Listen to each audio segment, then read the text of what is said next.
कानपुर का एक truck driver था और पहली बार वो एक डिलीवरी के लिए महाराष्ट्र के रत्नागिरी से कर्नाटक जा रहा था।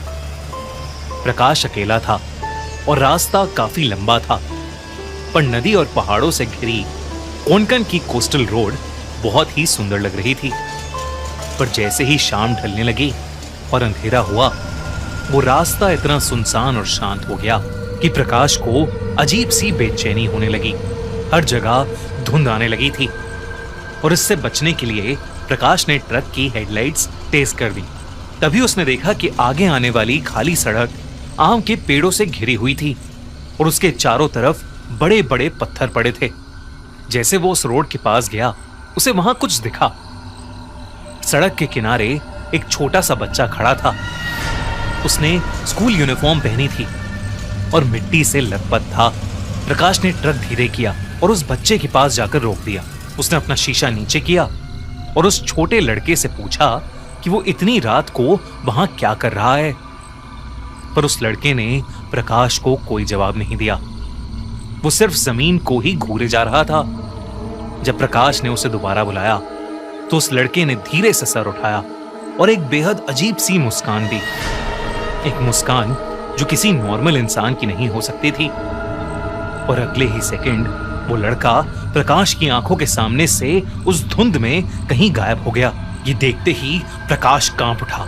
उसने बगल में रखी बोतल से पानी पिया और फिर 2 मिनट बाद उसने सोचा कि शायद ये सब उसका वहम होगा। लेकिन वो अंदर से घबरा तो गया था और इसलिए वो अब जल्दी से जल्दी कर्नाटक पहुंचना चाहता था। उसने वापस ट्रक चलाना शुरू कर दिया। कुछ दूर तक चलने के बाद प्रकाश फिर से उसी मोड़ पर आ गया जहां फिर से चारों तरफ बड़े बड़े पत्थर पड़े थे और आम के पेड़ थे।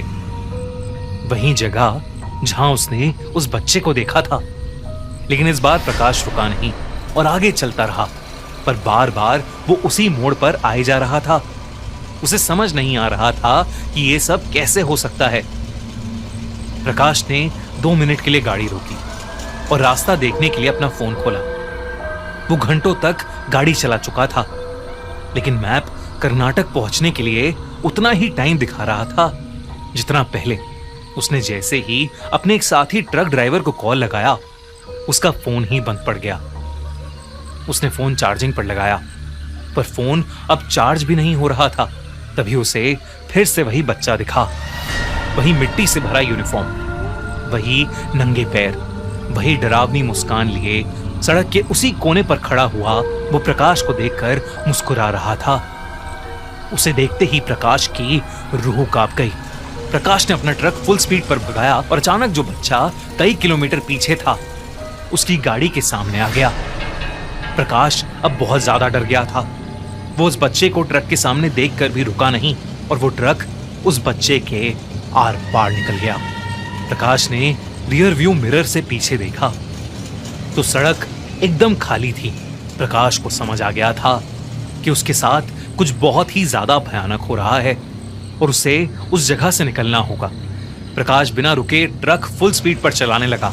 इस बार उसने पिछली बार से अलग टर्न लिया और कई घंटों तक गाड़ी चलाई, लेकिन वो फिर से उसी आम के पेड़ से घिरे रास्ते पर वापस आ चुका था। प्रकाश को कुछ समझ नहीं आ रहा था कि वो इस चक्रव्यूह से कैसे बाहर निकले। और तो और पूरा रास्ता सुनसान था। न प्रकाश को कोई दूसरी कार दिखी, न ट्रक या बाइक दिखी और ना ही कोई चाय या टपरी या दुकान दिखी। बल्कि उसे घंटों चलाने के बाद भी उस रोड पर कोई इंसान नहीं दिखा। वो बार बार उसी जगह पर पहुंच रहा था, पर इस बार उसे उस जगह से कुछ ही मीटर दूर एक बूढ़ा सा आदमी चलते हुए मिला। एक बूढ़ा आदमी, पतला सा, लंबे कद का, सफेद धोती में। प्रकाश ने सोचा कि चलो शुक्र है उसे कोई तो इंसान दिखा। प्रकाश ने उस बूढ़े आदमी के पास ट्रक रोका और खिड़की का शीशा नीचे करके उसे आवाज लगाई। लेकिन जैसे ही वो बूढ़ा आदमी प्रकाश की तरफ मुड़ा, प्रकाश के रोंगटे खड़े हो गए। उस बूढ़े आदमी की आंखें हिल ही नहीं रही थीं। बस वो 2 काले धब्बे थे और वो प्रकाश को देखकर बिल्कुल वैसे ही मुस्कुरा रहा था जैसे वो छोटा बच्चा मुस्कुरा रहा था। प्रकाश ने अपनी ट्रक घुमाई और फुल स्पीड पर ट्रक को वापस रत्नागिरी, महाराष्ट्र की तरफ ले लिया। उसने सोचा कि अगर वो वापस आने वाले रास्ते से जाएगा तो शायद वापस घर जा पाए, पर फिर करीब 1.5-2 घंटे ड्राइव करके अलग अलग मोड़ लेकर वो वापस उसी आम के पेड़ और पत्थर वाली सड़क पर पहुंच गया था। प्रकाश थक चुका था, हार चुका था और उसे कुछ समझ नहीं आ रहा था कि उसके साथ ऐसा क्यों हो रहा है। करीब 7-8 घंटे बीत चुके थे और रात भी खत्म नहीं हो रही थी। प्रकाश ने पेट्रोल के मीटर की तरफ देखा तो पेट्रोल भी बस खत्म होने वाला था। प्रकाश के हाथ कांप रहे थे और डर के मारे वो पागलों की तरह मदद के लिए चिल्ला भी रहा था, लेकिन उसे सुनने वाला वहां कोई नहीं था। वो धीरे धीरे ट्रक चला ही रहा था कि उसकी ट्रक के सामने उसे एक और इंसान दिखा। उस इंसान ने वही शर्ट और पैंट पहनी थी जो प्रकाश ने पहनी थी और उसकी हाइट भी प्रकाश जैसी ही थी। प्रकाश ने सोचा कि वो गाड़ी नहीं रोकेगा। जैसे ही वो उस इंसान के पास पहुंचा, प्रकाश के पसीने छूट गए। वो कोई और नहीं बल्कि खुद प्रकाश था, पर उसी बूढ़े आदमी की तरह उसकी भी आंखें नहीं थीं और वो भी बिल्कुल वैसे ही भयानक तरीके से मुस्कुरा रहा था जैसे वो बच्चा और बूढ़ा। प्रकाश का दिमाग हिल गया था और इस बार ट्रक सीधा जाकर उस इंसान में, या यूं कहो कि उस भयानक ताकत में जाकर ऐसा भिड़ा कि उस ट्रक के सारे शीशे टूट गए और प्रकाश वहीं पर बेहोश हो गया।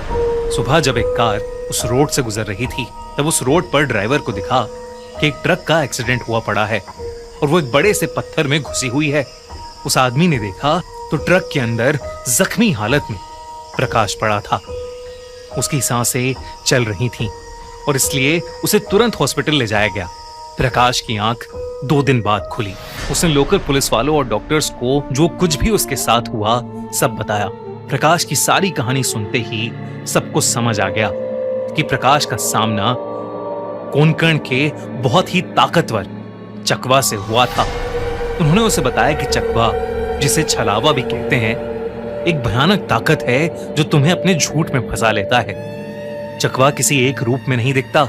वो कभी बच्चा, कभी बूढ़ा, कभी आदमी, कभी परछाई जैसा, कभी कोई जानवर या कभी बिल्कुल तुम्हारी अपनी शक्ल में दिखाई देता है। उसका एक ही काम होता है, रात के मुसाफिर का दिमाग घुमा देना, उसका रास्ता उससे छीन लेना और उसे अपने जाल में फंसा देना। गांव वाले कहते हैं कि जिसे चकवा मिल जाए वो भले ही बच भी जाए लेकिन ज्यादा समय तक जिंदा नहीं रहता। उसका मन अंदर से टूट जाता है, उसका समय रुक जाता है और सांसें धीरे धीरे कम हो जाती हैं। उस दिन के बाद से प्रकाश ने गाड़ी चलाना ही छोड़ दिया। उसकी तबीयत भी बहुत खराब रहने लगी और कुछ ही दिन बाद प्रकाश की हार्ट अटैक से मौत हो गई। तो दोस्तों, अगर अगली बार आप कोंकण के किसी वीरान रास्ते से जा रहे हो तो जरा संभाल के कि कहीं आपका भी सामना किसी चकवा से ना हो जाए।